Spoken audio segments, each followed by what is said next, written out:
Toss আসলে না করলেও চলে। দ্বিতীয় ম্যাচের পরে এই কথাটাই বলছিলাম যে বাংলাদেশ আফগানিস্তান ম্যাচে টসের হয়তো খুব বেশি প্রয়োজন নাই। ম্যাচটা ওই একই ভেন্যু সার্জাতে, যেখানে আগে ব্যাটিং করলে বেশ খানিকটা সুবিধা পাওয়া যায়, কারণ দ্বিতীয় ইনিংসে গিয়ে রান করাটা একটু ডিফিকাল্ট হয়ে যায়। আর আফগানিস্তান যে ধরনের উইকেটই আপনি দেন না কেন আগে ব্যাটিংই করতে চাইবে, এবং তারা জানে স্কোরবোর্ডে যদি তারা 160-র পাশাপাশি রান জড়ো করতে পারে যে কোনো দলকে তারা হারাতে পারে। ওই ধরনের চিত্রনাট্য নিয়েই তার টি-20 ম্যাচটা খেলে থাকে। এখন বাংলাদেশ যেহেতু প্রথম দুটো ম্যাচ চেজ করে জিতেছে, বাংলাদেশ এই ম্যাচেও চেজই করতে চায়। টস জিতে জাকির আলী অনেক তাই ফিল্ডিংয়ের সিদ্ধান্তই বেছে নিয়েছেন, কারণ তারাও যে ধরনের সেট স্ট্র্যাটেজি, যেভাবে আফগানিস্তানকে প্রথম দুই ম্যাচে তারা হারিয়েছে, সেই স্ট্র্যাটেজি থেকে সরে আসতে চায় না। সে কারণেই বলছিলাম যে এই ম্যাচে টস না করলেও চলতো, কারণ আফগানিস্তান ব্যাটিং করতে চেয়েছে, বাংলাদেশ ফিল্ডিং করতে চেয়েছে। টসটা জাকির আলী অনেক জিতেছেন, তবে দুই ক্যাপ্টেন রাশিদ খান এবং জাকির আলী অনেকের মনের ইচ্ছেই আসলে পূরণ হয়েছে। বাংলাদেশ প্রথম দুটো ম্যাচ জিতেছে, দুটো ম্যাচই কনভিন্সিংলি জিতেছে বললে আপনি হয়তো ভুলই করবেন, কারণ স্কোর কার্ড বলছে যে বাংলাদেশ হয়তো হেসে খেলে জিতেছে, তবে দুটো ম্যাচে কিন্তু প্রতিদ্বন্দ্বিতা হয়েছে। ফার্স্ট ম্যাচটাতে 151 রানের জবাবে বাংলাদেশ বিনা উইকেটে 109 রান তুলেছে, সেখান থেকেও ম্যাচটা জমে গিয়েছিল, সেখান থেকেও লোয়ার অর্ডারের প্রয়োজনীয়তা বোধ করেছে বাংলাদেশ।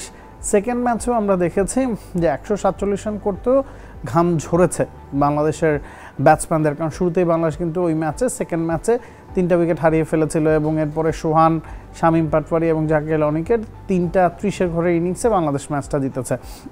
তো এই ম্যাচটা যেহেতু বাংলাদেশের হোয়াইট ওয়াশ করার এবং আফগানিস্তানের হোয়াইট ওয়াশ এড়ানোর ম্যাচ, সেই ম্যাচে আপনি হয়তো ভেবেছিলেন যে বেশ কিছু বদল আসতে পারে, তবে খুব বেশি বদল দুই দলের কেউই আসলে করেনি। বাংলাদেশের কথা যদি বলেন, মুস্তাফিজুর রহমানকে বিশ্রাম দেওয়া হয়েছে, যেটা এক্সপেক্টেড ছিল।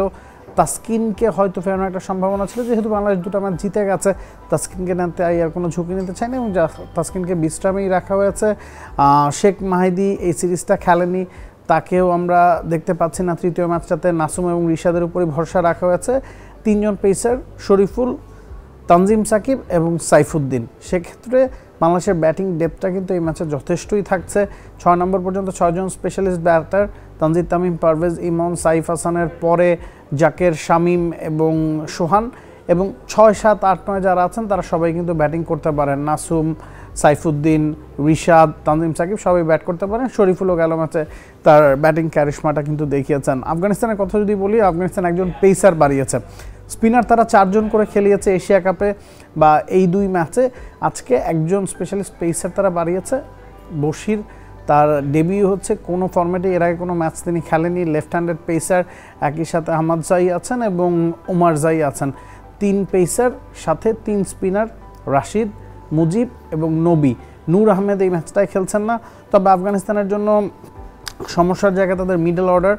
ইব্রাহিম জাদরান, গুরবাজ, অতুলের পরে একটু সমস্যা কিন্তু দেখা যাচ্ছে। দারবিশ রাসুলি রান পাচ্ছেন না। প্রথম ম্যাচে ইসাক খেলেছেন, পরের ম্যাচে তারাবদার খেলছেন, তারাও কিন্তু রানের মধ্যে ছিলেন না। নবী আছেন, আজমতুল্লাহ মোরাজাই আছেন, লোয়ারের উপর প্রেশারটা বেশি পড়ছে।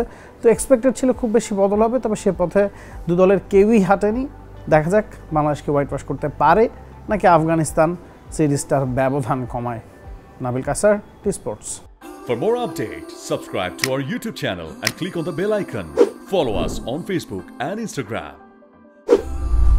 Download T-Sports app to enjoy exciting games and highlights. Visit tsports.com.